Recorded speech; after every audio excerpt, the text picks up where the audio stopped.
Hello, everybody. How are you today, November 30th, year 2016? Today is a beautiful Wednesday morning here in America. It's drizzled some. Yeah, I'm looking at outside. It's drizzled some, and um, it's not cold. It's not hot. We're just there. The weather is really pretty. It's really nice. Uh, I thank God for me and you being alive today. I thank God for the opportunity to do this, and I appreciate everyone that is going to spare data to watch me today. Goyega Adejumo, I just read your wall just the last minute before I came on. Although some of us, you write beautifully, Goyega. You write, you are an eloquent writer. I am proud to be your friend, and I'm proud to always call you my senior brother. And you do your thing the way you know to do, and I do. For instance, I know you're not talking to me, but I'm just like deliberately choosing this opportunity to talk about this. I also do this the way I know to do it. You haven't watched me really in recent times, because most of the people that watch me, I do know them and I see them.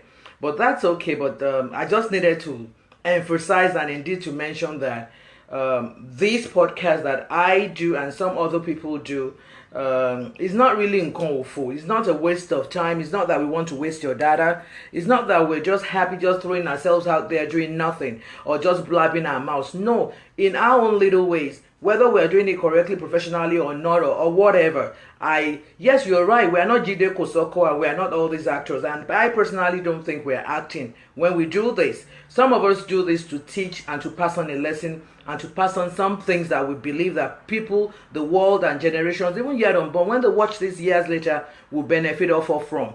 So having said that, I respect you, but I just needed to let that out of my mind. For people who are watching me for the first time, my name is Doyinsola Ilori, and but on Facebook, and my name is Ajoke Ade Omo Ayinde. Like I always say to people, I'm Ajoke Ade and my Oriki. My Oriki is Ajoke Ade, and my father's Oriki is Ayinde. And like I've also emphasized, that's one Oriki that I truly love. Today is going to be a very, very, very, very, very, very, very, very short one. I have to be somewhere by 8:30, so by 8:27, 28ish, I have to simply just run off. So I won't waste your time with pleasantries and so on. But that's not to say that I would not acknowledge Funke Ogunkoya, who has consistently been a motivation. Thank you, sister. Lulu, I appreciate you. Olu Bishop, I respect and give it to you. Dele Omole, my friend, thank you for being there. Babajide, thank you. Adedoyin Oni. This must be your first time of watching me. I'm assuming. This is the first time I'm seeing you. Thank you for being here. Tewa Sholanke, it's been a while. Where have you been? Hey, hi, Doyin. But my own is Doyinsola. Yours is Adedoyin. But at the end of the day, really, Doyin is just Doyin, if I may say that. Papi, that's Funsho Akimo Lion. I hope I got that right. Thank you for being there. Uncle Bankole Ade Shino. Eshio, thank you for being always there. Yeah, Adele, I love my Orikyo. Ajoke Ade. You know me now. I like bragging and I like talking. Today, let me just run quickly to this. Like I said, there isn't much time for me to go on and on and on. A couple of years ago, Yalaje Worldwide, I recognize you. A couple of years ago, my half-sister, I was in Lagos. I think we had family in Lagos quite all right. But you see, she was working on the mainland, and Oluwake Mimi, Onigongomi, God bless you. And she was working on the mainland. I wanted to live on the island. I wanted to live on the island. So she had to go kind of leave. Akindele Adewale Adeyema, I appreciate that. Thank you very much. I'm motivated. She actually wanted to go live on the island because, one, like I always say to people, I'm the Baki in my family. We are not Omo Abiola, but Omo Professor that we were. My siblings were like Bota, whatever fashion you wanted to call that. They were just not people that would jump into Modo easily and things like that. Oh no, how you doing? So she wanted to be close to her workplace, bottom line. And she had the opportunity to live with one of my sister's friends. I'm not going to put out the friend's name today, but this friend, thank you, Yalaje. Dear Labaoni, how you doing? This friend magnanimously took her sister in, and she went to walk back and forth and so on with living in her house. This friend lived in Lekki. I was on the mainland then, and she worked somewhere, I think on somewhere at VI. I'm not sure. I'm not sure exactly where. But you see, the story where I'm going now with this story is when this friend, let me call this friend Titi. Her name is not Titi. I don't want to put her name out, but let me call her Titi. At some point in time, Titi was going to travel abroad for about a month, and she just called my sister and said, "You know what? You have to leave my house. I am traveling to wherever for 1 month, and I don't feel comfortable. I would not even leave you in the house." Now, what she was saying clearly was, I'm married, my husband is there, I would not be home with you and my husband. I haven't said that you have done anything, because I need to emphasize that, but I just will not leave you in my house for 1 whole month, a full-blooded sissy, mature working with my husband. When that happened, I was like, when my sister Jericho called me and said, start doing, Titi, in quotes, said our sister had to leave her house because she was traveling. I'm like, what's wrong with your friend? Why do she behave like that? I don't, why do people think like that? I mean, this girl has not in any way even looked at your husband for 1 second. So why would you now think, yes, this is the right thing? My sister says, Tammy, I have not seen, I don't think she's done anything wrong. And if she says she's not comfortable with it, we can only thank her for the few months or whatever that our sister has lived with her. You are in Lagos, and if you are in Lagos and your sister cannot live with you and she's living with somebody else for convenience sake, and she says, look, I'm done, I'm not doing it again, we cannot critique her or kill her. And I reluctantly accepted that because it was difficult for me to understand. I would never have thought about it. But again, I'll tell you 2 incidences that I would identify who the characters involved in at the end of the story. I took that badly, I must confess, because I would not, if I have a friend's sister or something living with me, if I wanted to live for 1 month or 6 months, I would not even think, I would not even give it a thought that I should tell her to leave because I don't trust her with my husband or something like that. Now, my first story. This couple, this group of family friends and so on, traveled to Akure for a wedding, and everybody, we were all there, they were all there, for 3 days. To cut the story short, there was this married man that at the same function, he was there with his wife and his children. We were, it's like everybody, we were there, groups of family friends, we all had grown up together. To cut the story short, this married man, Bimpe, congratulations again about that. No, Lara, I see you, and thank you for watching me. This married man, bottom line, slept with the kid sister of his wife's, the sister-in-law of his wife's best friend at the function for 3 days. It's like, okay, imagine that you, your friends, your group of friends, family, everybody, you went to somewhere for a function, and then one of the husbands there, one of the men there, slept with the sister-in-law of his wife's best friend for 3 days. You're right, Doyin. Experience probably had taught her. And honestly, if I am drawing from that experience, because at remarriage, these are things that I'm going to put into my life, believing that it will honestly make it a better success than whatever it was I did with the first one. Now, this man slept with the sister-in-law of his wife's best friend for 3 days while they were at that function. 3 days that they were at that function, this man was sleeping with this girl. And the girl is the younger sister to the husband of one of the women there, the best friend. That's one. Secondly, this family, they left home country, and Papi, retrospectively, she did the right thing. They left. Okay, now before I forget, I said they slept together for 3 days. After they came back to base, like we all came back to Lagos and so on, this lady would call the wife. The wife is the best friend of our brother, and say, Auntie, I'm coming to your house to do weekend, and they continue that for about 1 year. So almost every weekend, that lady was coming to the house of that man, and they were sleeping together. Meanwhile, the wife thought that she was just coming because she liked her and liked playing with her children. The wife later found out that many times when she had slept, the husband will crawl out. Many times they probably even, gave the wife sleeping pill. The husband will crawl out of bed to go sleep with this girl. And that happened for about 1 year. Second story, this family migrated. And guess who this same husband that was sleeping with somebody's friend, sister-in-law, that the lady was coming to do weekend, went to the best friend at the time of migration in that country of this wife and promised her everything. Love letters. I will take care of your children. I will, because that friend also was single at that point in time. Who am I talking about today? I'm talking about my Kazim. Kazim and me and all of us went to Akure for a friend's brother's wedding. And this same my Kazim slept with that girl in Akure for 3 days. Not only that, after we came back to Lagos, you see, I'm tying this story. I want somebody to learn something today. The first girl, I was upset. How could you have done that? What's wrong with her? But look what somebody else did.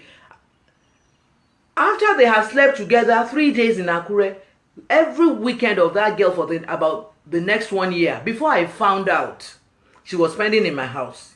Auntie, I'm coming to your house this weekend, though. Auntie, and then she would carry, then my berry was young. In fact, there were so many pictures of her and my berry. Carry the girl, they would go out with the girl. I thought she was just helping him in the house. And he did that for about 1 year. Whoever knows him can ask him. And I said, the girl's name is Bumi. There's nothing to hide there. She lives in Mushin, in her mother's house. Now, when we got to the US, I will not put my friend's name out for privacy's sake. But this was a friend that was so nice to us. And we would go to her house every weekend to cook and so on. And this same my husband went behind me to this friend, begging her to please let him sleep with her.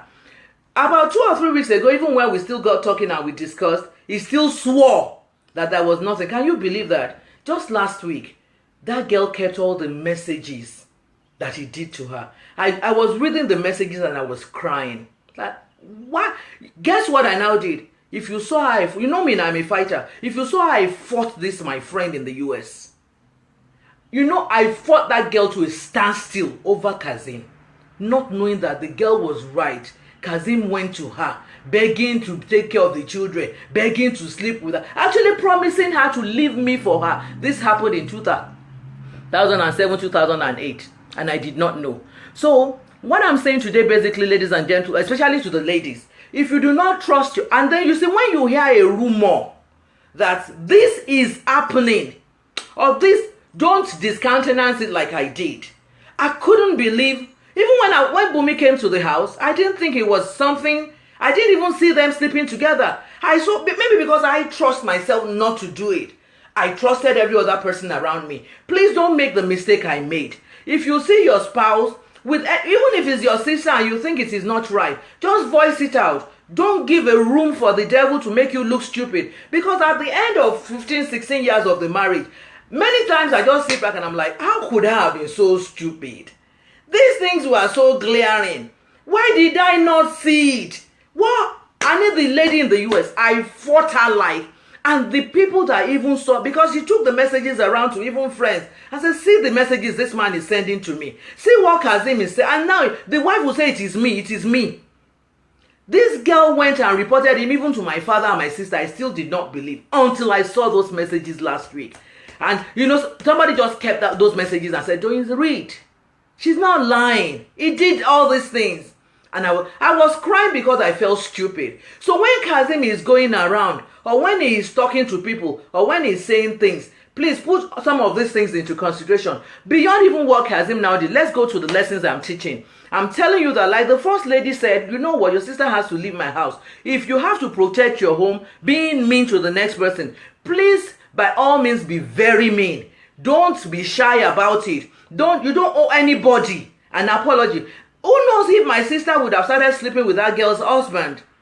Who knows what could have happened? Even if my sister did not sleep with him and said, no, I was trained better. But you see, the fact that the man probably wouldn't have said it is enough to make and, cause friction. That is not nice. So ladies, especially today, I don't know what to do with the men, because I don't understand how somebody can be that close to your wife and you shamelessly just never think it is wrong for you to speak to them. I have said this too many times. You do not, it is not good, it is not fair, it is not safe, it is not respectful for you to choose to want to play around the house. I would never, ever, ever, ever, ever sleep with anybody, even allow any man that my husband would know to talk to me. If I would ever deviate or something, he's going to be with someone that he knows nothing about. Absolutely nothing about. But you see, I think men are so wired that way. Shut up. Something is wrong with me. Men are so wired that way that they just do their thing in a way that it doesn't mean anything to them. The disrespect means nothing to them. The shame means nothing to them. The embarrassment means nothing to them. Now that we recognize that, ladies, I think the onus is on us, we the women, to protect our homes. So if you see, for any reason in this world, you see, how can my cousin sleep with my boyfriend? That's not right. The boyfriend probably does not care. Their thing will just harden up for anybody. So the onus is on the woman. The onus is on the woman now to do the favor of what? Keep your home good. If you think, if you see, if you hear anything, don't discountenance these rumors when you hear them. I heard that rumor, especially with the one I brought here, my friend I brought here, and I kept saying, no. In fact, I mean, trust your girl now. I fought her to a standstill. I fought her with everything I knew to fight her. I fought her with everything that was wrong in her life. I'm telling you that 2 weeks ago, this guy still told me that, she lied though. And then just last week, somebody just brought it up and said, oh, why don't you greet Lagbaja again? I said, well, she said this about my husband then, and I thought I had to defend my husband, And they said, but it's true. I said, no, it's not true. I said, he still told me 2 weeks ago. They said, it is true. And somebody now brought that phone. They didn't throw that phone away. And I read all the messages and I'm like, wow. So I was stupid again. So I was the one that was wrong again. Look at the poor girl that I, like, because I showed her. Oh, I showed her. And when Doyin says she showed somebody, now, I showed her. I felt very bad. I felt very stupid. So ladies, I just chose again to say, if you are in this situation, do not discountenance any rumor, because that thing came up at that point in time and I fought it. All I should have wisely done was to say, go to my girlfriend and say, please show me evidence. No, I mean, I'm sorry this happened to you. Be stupid, stoop to conquer. Be stupid with the person who's talking to show you the evidence. I would have had all of that evidence way back 2008. And maybe if I had that evidence, it would have allowed me to know that I had a piece of shit on my hands. I had a dog in my hands, and I would not have wasted as much emotions and my money and my time. I didn't say it would mean that I would divorce him, but it would have made me to know that I didn't need to devote as much as I devoted into what I devoted into. I didn't need to do that. So, you see, when we hear these things, ladies, I'm not saying jump to conclusions and saying it's right, but investigate. I did not do any investigation. I just assumed it could not be true, and I fought like, it is not something I'm going to entertain. That's the message today. Everybody thinks I'm more rational. There is no issue to run. I'm just letting it bear. You see, it's difficult for a woman to come out and say, I was stupid, I did this, I didn't recognize that, I accepted that. These are tough things for me to do. But you see, I keep saying it. I said, if I will save one home, if I save one home, think about the children in that home. Think about how they will grow up being nice. I have saved something. And I know that I'm saving more than one. So if you're watching me today, you're hearing these rumors about your man, your boyfriend, anything, investigate. Don't be stupid doing and just say, I know it cannot happen. Or don't just say because he said it would not happen. If I did not see those messages, if I would, even I was still arguing, I said it is not true. We still discussed it too. In fact, he saw this girl, this my friend, he didn't greet her. I saw her, I didn't greet her. That was even what prompted, like, why didn't you greet her? I said, why should I greet her? She said this about Kazim, a few years ago, and then she said, it happened. And then they brought the messages, and I'm like, wow. Up to the point of saying he would divorce me to marry her. Imagine, somebody I'm fighting for. Well, I will apologize to her, papi. We are arranging that. Somebody is making that arrangement for me and her to meet, and for me to make my apologies, and for us to just move on. Because I know that, now retrospectively, I was very wrong. And When I'm wrong, I'm very freely and willing to make my apologies. But again, you see, just expose the quality of the person that I married. And, you know, of course, I will make my apologies to my friend, and we would move on. I'm good at that. When I'm wrong, I let it go, and that's it. I thank you all for watching me today. Take these lessons in, take them home. They would be useful to you, like they have been very useful to me. I mean, if I hear this sort of thing, even with a boyfriend or something, I'm not to say that, you know what, don't investigate it. Don't just throw it out. This is not a function of character assassination. These are things that happened. I have put names out. I have set my bid, and I hope that somebody will just pick something off of this. Don't play with your home. If you're not confident, if you don't feel, I know a man that as soon as the wife steps out of the house, he starts chasing the sister around the house. And if because this girl and the sister is older than her, so to say, so the parents couldn't kind of I'm good, Joey, thank you. The parents couldn't kind of, the sister just felt that the aburo was going to baje, you know, Yoruba term. So they took this little girl to go live with the sister. But the girl didn't know how to tell this, because the sister would never have believed it. The girl didn't know how to tell the sister that, you know what, this is what your husband does with me. When I had the story, I told the sister, I said, go and tell your parents you don't want to live with your sister again, because this is what the husband does. And I said, please don't let the sister know, because she probably would die. That's one of the sisters that, in fact, she carries the husband like on top of her head like this. You know, those kind of ladies. The man is on her head like that. So how would you now feel if you find out that the same man that is like you're on your head, you do all this, is the moment the wife steps out, is chasing the girl all over the place. The girl has to wear 2, 3, 4 pants in the house just so that my sister's husband does not touch her. These things are happening. If you don't feel confident, if you are not sure, or if you can call your sister or once you're just not sure, don't give room for the devil to play with you and to play with your life. That's my message today. I talk about through life experiences. I don't make up stories. Every three examples I have given you today are examples that I know that happened to my sister, and the other two that happened to me. This is how I know to teach. I talk about me. I talk about my experiences. And I said, I laid them bare, and I said, this is it. I'm not saying no man should not even have a girlfriend or sleep around, but please do not sleep around your wife. It is disrespectful. It is not fair. Such women could easily have been killed, and that's the truth. Because if you are into each other so much, and then you are that close to each other, I think it is wrong for you to go to such a person. I'll join you again on Saturday morning in America, 2 p.m. Nigerian time. I hope someone has learned something today. I appreciate you all. I thank you all. I have to run off now. And you all just pray for me that I leave, because this is war that we are at now. God bless you all. If there's anything you want me to talk about, feel free to send me a message. I'm pudgy, no, I'm not joking. Only my live podcast and some of these things are going to be... Adulterous man is with me today. That is very, very interesting. It's good to have you here. That is what Yoruba call Anrokoetile. But Okoko no royen now. That's really is disgraceful. It's not right. It's embarrassing. I wouldn't expect my man to begin to sleep with somebody around me, because I would never even think to even talk to anybody around him. I would never take my boyfriend to the house of my husband. I would never do some things, even if I am doing those things. So Ekoetile is disgraceful if they do not know it. And I have talked about this repeatedly with many men, that you don't do some things. You just don't get too close to the house. It's like you're trying to kill your spouse.